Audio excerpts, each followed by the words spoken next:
नमस्कार दोस्तों, हंसिनी अकेडमी के चैनल पर आप लोगों का बहुत बहुत स्वागत है। तो चलिए आज का करंट अफेयर्स यानी 2 फरवरी 2022 का हम लोग शुरू करते हैं। तो आइए देखते हैं आज का पहला क्वेश्चन क्या है। मन की बात का पहला प्रसारण आकाशवाणी द्वारा कब किया गया? तो मन की बात आप लोग जान ही रहे, हमारे माननीय प्रधानमंत्री जी जब से प्रधानमंत्री बने हैं उन्होंने मन की बात की शुरुआत किया है। कब किया है? 3 अक्टूबर 2014 को। तो बहुत इंपॉर्टेंट क्वेश्चन है, आप इस क्वेश्चन को इग्नोर नहीं कर सकते हैं, ठीक है। तो मन की बात की पहला प्रसारण आकाशवाणी द्वारा 3 अक्टूबर 2014 को हुआ था। संपत्ति के हिसाब से भारत का सबसे बड़ा सरकारी बैंक कौन सा है? संपत्ति यानी सबसे ज़्यादा किस बैंक के पास प्रॉपर्टी है? संपत्ति है SBI बैंक, यानी भारत का सबसे बड़ा सरकारी बैंक कौन है? SBI bank. अगर पूछे भारत का सबसे बड़ा प्राइवेट बैंक HDFC। चलिए आइए बैंक के बारे में मैं थोड़ा सा चर्चा कर दे रहा हूँ। जो SBI बैंक है यानी स्टेट बैंक ऑफ इंडिया, इसकी जो स्थापना हुई थी SBI बैंक को, ये 1 जुलाई को हुई थी, 1 जुलाई 1955 को। इसका जो हेडक्वार्टर है ये मुंबई में है। इसके जो चेयरमैन हैं SBI बैंक के दिनेश कुमार खारा हैं, दिनेश कुमार खारा। अगर हम कहें SBI के बजाय RBI के इस समय कौन है गवर्नर, तो RBI के जो गवर्नर हैं शक्तिकांत दास हैं, शक्तिकांत दास हैं। तो जब हमने SBI RBI का देख लिया, चलिए हम लोग विश्व बैंक का भी देख लेते हैं। तो विश्व बैंक के इस समय अध्यक्ष कौन है? तो विश्व बैंक के जो अध्यक्ष हैं इस समय डेविड मालपास हैं। कौन है? डेविड मालपास हैं इस समय आपके विश्व बैंक के अध्यक्ष। आपको सभी बैंक का पता चल गया। SBI का दिनेश कुमार खारा, RBI का शक्तिकांत दास और विश्व बैंक के डेविड मालपास। भारत में इस समय कितने सरकारी बैंक हैं? और अभी आपने देखा कई बैंकों का विलय कर दिया गया है। भारत में इस समय केवल 12 सरकारी बैंक है, याद रख लीजिएगा। कितने बचे? पहले 19 थे, अब 12 सरकारी बैंक। सरकारी बैंक का मतलब राष्ट्रीयकृत बैंक, नेशनलाइज्ड बैंक। ऐसे ही पूछ सकते हैं भारत में कितने राष्ट्रीयकृत बैंक हैं? 12। या भारत में कितने सरकारी बैंक हैं? 12। ठीक है, आगे बढ़ते हैं। फियरलेस गवर्नेंस पुस्तक के लेखक कौन है? किरण बेदी। फियरलेस गवर्नेंस पुस्तक के लेखक किरण बेदी है। भारत की पहली महिला IPS कौन है? किरण बेदी है। चलिए आगे बढ़ते हैं। भारत सरकार ने 150 गांवों को उत्कृष्टता के गांव में बदलने के लिए किस देश के साथ समझौता किया है? इजराइल के साथ। यहाँ पे आपको ये बताना है उत्कृष्टता के गांव, यानी कहने का मतलब ये है इजराइल में नई टेक्नोलॉजी से कैसे गांव बने हैं, उसी के आधार पर भारत में भी गांवों का विकास किया जाएगा। कितने गांवों को? 150 गांव। ये भारत के 12 राज्यों से चुने गए हैं। 150 गांवों को, भारत के 12 राज्यों से 150 गांवों को चुनकर इजराइल के आधार पर यहाँ गांव का विकास किया जाएगा। क्लियर है? तो आइए थोड़ा सा हम लोग इजराइल के बारे में देख लेते हैं। इजराइल की जो राजधानी है वो जेरूशलम है। कौन क्या है? जेरूशलम है। यहाँ की जो मुद्रा है न्यू शेकेल। क्या है? न्यू शेकेल है। ठीक है, और यहाँ की संसद का नाम नेशेट है। ध्यान रखिएगा, इजराइल की संसद का नाम क्या है? नेशेट है। इजराइल के जो प्राइम मिनिस्टर हैं नफ्ताली बेनेट हैं, नफ्ताली बेनेट हैं। और राष्ट्रपति कौन है?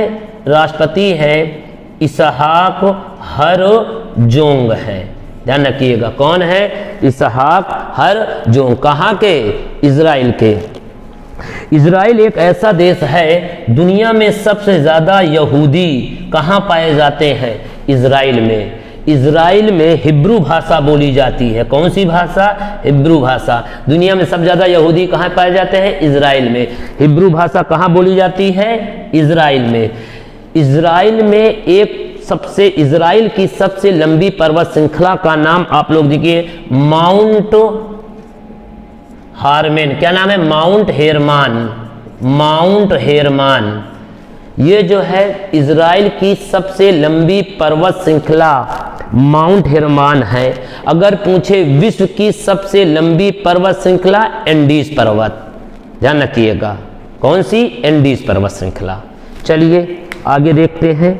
तो इजराइल के बारे में तो मैंने कई बार आप लोगों को बताया, आप लोगों को याद भी हो गया होगा। अगला क्वेश्चन की ओर हम लोग रुक करते हैं। अगला क्वेश्चन क्या है? अगला है कि स्पुतुक-गुस्टर त्योहार कहाँ मनाया गया? इसे मनाया गया है लद्दाख में। कौन सा त्योहार? स्पुतुक-गुस्टर त्योहार। कहाँ? लद्दाख में। अगर हम कहें गुड़ महोत्सव यूपी में, काला नमक चावल महोत्सव यूपी में, हेरात महोत्सव, एक अभी कुछ दिन पहले ये भी महोत्सव मनाया गया था, हेरात महोत्सव। ये हेरात महोत्सव जम्मू और कश्मीर में मनाया गया था। कहाँ? जम्मू एंड कश्मीर में। तो चलिए हम लोग थोड़ा सा लद्दाख के बारे में देखते हैं। लद्दाख की जो राजधानी है वो लेह है। राजधानी क्या है? लेह। यह 31 अक्टूबर 2019 को भारत के केंद्र शासित राज्य बना। 2 राज्य बने थे, जम्मू कश्मीर भी इसी तारीख को और लद्दाख भी। लद्दाख का राजधानी क्या है? लेह। लद्दाख में केवल 2 जिले हैं। वो कौन कौन से हैं? एक लेह है और एक कारगिल है। सुन लीजिए, केवल 2 जिले हैं लद्दाख में।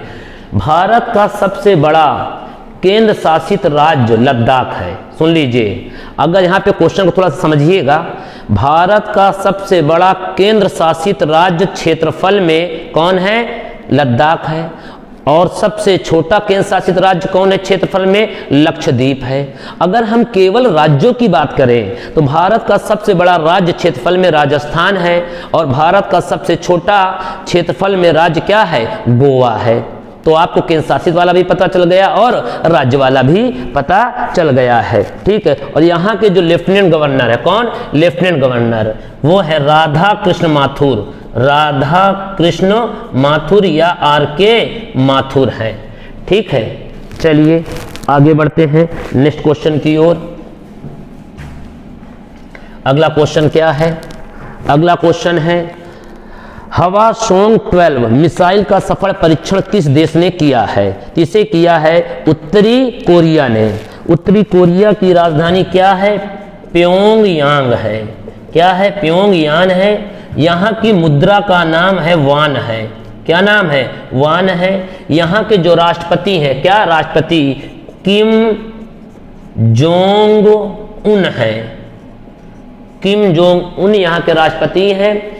एक रेखा है उत्तरी कोरिया और दक्षिण कोरिया के बीच, उसका नाम है 38वीं समानांतर रेखा। किन 2 देशों के बीच है? तो आप बताएंगे उत्तरी कोरिया और दक्षिणी कोरिया के बीच 38वीं समानांतर रेखा खींची गई है। पहले दोनों देश एक थे, बाद में ये दोनों देश अलग हो गए हैं। ठीक है। तो मेरे ख्याल से आप लोगों को चीज़ें समझ में आ रही हैं। तो जब समझ में आ रही हैं तो आप लोग मेरी इस मेहनत को जो है आप लोग थोड़ा सा ध्यान रख के इसे सब्सक्राइब और अपने दोस्तों से शेयर ज़रूर कराते रहिए। ये मेरी आप लोगों से रिक्वेस्ट है। ठीक है। चलिए, ताकि वो भी इसका लाभ ले सकें। अगला है 31 जनवरी 2022 को राष्ट्रीय महिला आयोग ने कौन सा स्थापना दिवस मनाया है? तो 30वां स्थापना दिवस मनाया है। ये जो राष्ट्रीय महिला आयोग, पहले ये जानिए बना कब था? तो ये बना था 31 जनवरी 1992 को। कब बना था? 1992। इसका जो हेडक्वार्टर है वो नई दिल्ली में है। न्यू दिल्ली या नई दिल्ली में है। इस समय जो इसकी चेयरमैन है राष्ट्रीय महिला आयोग की, रेखा शर्मा है। कौन है? रेखा शर्मा है। हम कहें कि इसकी पहली चेयरमैन कौन थी? राष्ट्रीय महिला आयोग की पहली चेयरमैन, तो उसका नाम था जयंती पटनायक। जयंती पटनायक राष्ट्रीय महिला आयोग की पहली अध्यक्ष थी और वर्तमान में कौन है? रेखा शर्मा है। चलिए अगले क्वेश्चन की ओर चलते हैं। अगला क्वेश्चन क्या है? अगला क्वेश्चन है, पंख अभियान किस राज्य सरकार ने चलाया है? इसे चलाया है मध्य प्रदेश ने। किसने चलाया है? मध्य प्रदेश ने। ठीक है। ये पंख अभियान क्या है? पंख अभियान ये है कि कन्याओं और महिलाओं को आत्मनिर्भर बनाने के लिए मध्य प्रदेश सरकार ने पंख अभियान चलाया है। किसको? कन्या और महिलाओं को, यानी लड़कियों और महिलाओं को आत्मनिर्भर बनाने के लिए पंख अभियान चलाया गया है। तो मध्य प्रदेश की स्थापना, यानी ये बना कब था राज? 1956 में। मध्य प्रदेश के समय सीएम कौन है बताइए? शिवराज सिंह चौहान। और राज्यपाल मंगू भाई, लिख लेंगे, मैं लिख दे रहा हूं, राज्यपाल मंगू भाई छगन भाई पटेल हैं, यहाँ के इस समय राज्यपाल हैं। ठीक है। मध्य प्रदेश को टाइगर स्टेट के नाम से भी जाना जाता है। मध्य प्रदेश को भारत के हृदय के नाम से भी जाना जाता है। मध्य प्रदेश में कुछ आपके राष्ट्रीय उद्यान हैं, उसको देख लीजिए। जैसे हम कहें कान्हा राष्ट्रीय उद्यान कहाँ है? मध्य प्रदेश में। माधव राष्ट्रीय उद्यान कहाँ है? मध्य प्रदेश में। हम कहें बांधवगढ़ राष्ट्रीय उद्यान कहाँ है? मध्य प्रदेश में। हम कहें पन्ना राष्ट्रीय उद्यान मध्य प्रदेश में। सतपुड़ा राष्ट्रीय उद्यान मध्य प्रदेश में। ये याद रखिएगा। खजुराहो का मंदिर भी कहाँ है? मध्य प्रदेश के छतरपुर जिले में। इतना कठिन नहीं पूछेगा, इतना याद रखिएगा। खजुराहो का मंदिर कहाँ है? मध्य प्रदेश में। और ज्यादातर पूछता खजुराहो का मंदिर बनवाया किसने था? चंदेल वंश ने बनवाया था। किसने? चंदेल वंश ने बनवाया था खजुराहो का मंदिर। यहीं पे है मध्य प्रदेश में। सांची का स्तूप भी है मध्य प्रदेश में, ध्यान रखिएगा। सांची का स्तूप कहाँ है? मध्य प्रदेश में। खजुराहो का मंदिर कहाँ है? मध्य प्रदेश में। किसने बनवाया था? चंदेलों ने बनवाया था। चलिए आगे बढ़ते हैं अगले क्वेश्चन की ओर। अगला क्वेश्चन क्या है? अगला है, इटली के राष्ट्रपति दोबारा कौन बने हैं? सर्जियो मत्तारेल्ला। मत्तारेल्ला जो है इटली के दोबारा राष्ट्रपति बने हैं। इटली की राजधानी क्या है? रोम है। इटली की मुद्रा क्या है? यूरो है। इटली किस महाद्वीप में है? यूरोप महाद्वीप में है। इटली के प्राइम मिनिस्टर कौन है? मारियो द्रागी। मारियो द्रागी। और रोम में जो है विश्व खाद्य संगठन FAO, विश्व खाद्य संगठन का मुख्यालय भी है रोम में, ध्यान रखिएगा। चलिए आगे बढ़ते हैं। अगला क्वेश्चन क्या है? अगला क्वेश्चन है आपका, उड़ीसा ओपन बैडमिंटन टूर्नामेंट महिला एकल का खिताब किसने जीता है? तो इसे जीता है उन्नति हुड्डा ने। अगर पूछे पुरुषों का किसने जीता है, तो जीता है गैरवरी किरण जॉर्ज ने। ये पुरुषों का। महिलाओं का उड़ीसा ओपन बैडमिंटन टूर्नामेंट उन्नति हुड्डा ने जीता है महिलाओं का। पुरुषों का किसने जीता है? गैरवरी किरण जॉर्ज। ऐसे भी घुमा के एग्जाम में पूछ सकता है, ध्यान रखिएगा। उन्नति हुड्डा का संबंध किस खेल से है? तो बैडमिंटन से। गैरवरी किरण जॉर्ज का संबंध किस खेल से है? बैडमिंटन से है, ध्यान रखिएगा। ऐसे भी क्वेश्चंस पूछता है। अगला देखते हैं, टाटा स्टील चैलेंजर शतरंज का खिताब किसने जीता है? इसे जीता है अर्जुन एरिगैसी ने। किसने जीता है? अर्जुन एरिगैसी ने जीता है। ठीक है। तो चलिए मैं आपको एक क्वेश्चन पूछता हूं। भारत के 73वें ग्रैंड मास्टर कौन बने हैं? दोनों बताना है, एक 72वें 73वें दोनों। 72वें शतरंज में जो है भारत के 72वें 72 ग्रैंड मास्टर कौन बने हैं, और 73वें ग्रैंड मास्टर शतरंज में भारत के कौन बने? ये दोनों आंसर आप लोगों को कमेंट करके बताना है। तो चलिए आज का करंट अफेयर मेरे ख्याल से यहीं पे समाप्त कर रहा हूँ। हम लोगों कल नेक्स्ट दिन नए दिन के साथ हम लोग कल फिर मिलेंगे। नमस्कार, जय हिंद, गुड बाय।